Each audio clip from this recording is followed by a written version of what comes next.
नमस्ते। अथ अच्युताष्टकम्।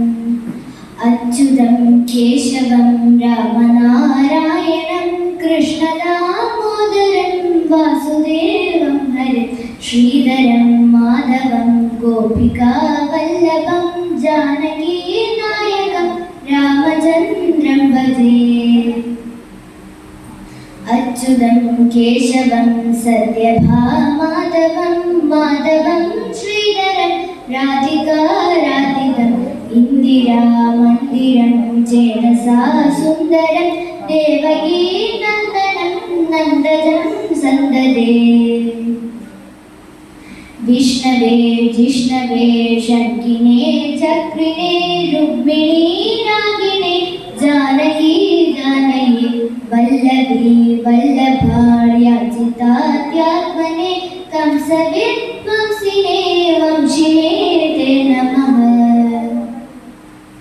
कृष्ण गोविन्द हे माधवादोक्षज श्रीपदे वासुदेवाजिता श्रीनिधे अच्युतानन्द हे माधवादोक्षज द्वारकानायक द्रौपदी रक्षक।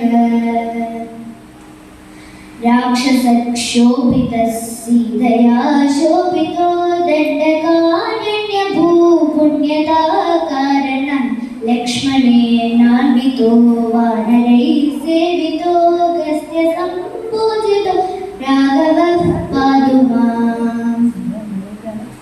धेनुकारिष्टः निष्ठकृद्वेषिणां केशिहा कंसहृद्वंशिका वादकः पूतना गोपकः सूरजाकेरनो बालको बालकः पातु मां सर्वदा।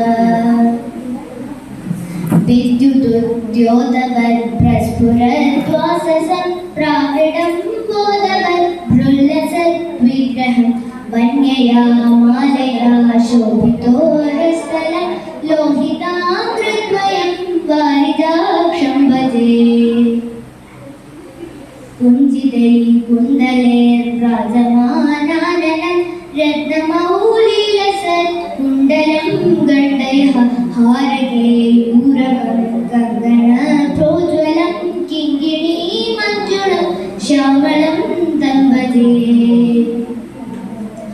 अच्युतस्याष्टकं यः पठेदिष्टदं प्रेमतः प्रत्यहं पुरुषसस्पृहं वृत्ततः सुन्दरं वेद्य विश्वम्भरं तस्य वश्यो हरिर्जायते सत्वरं तस्य वश्यो हरिर्जायते सत्वरं तस्य वश्यो हरिर्जायते सत्वरं। धन्यवादः।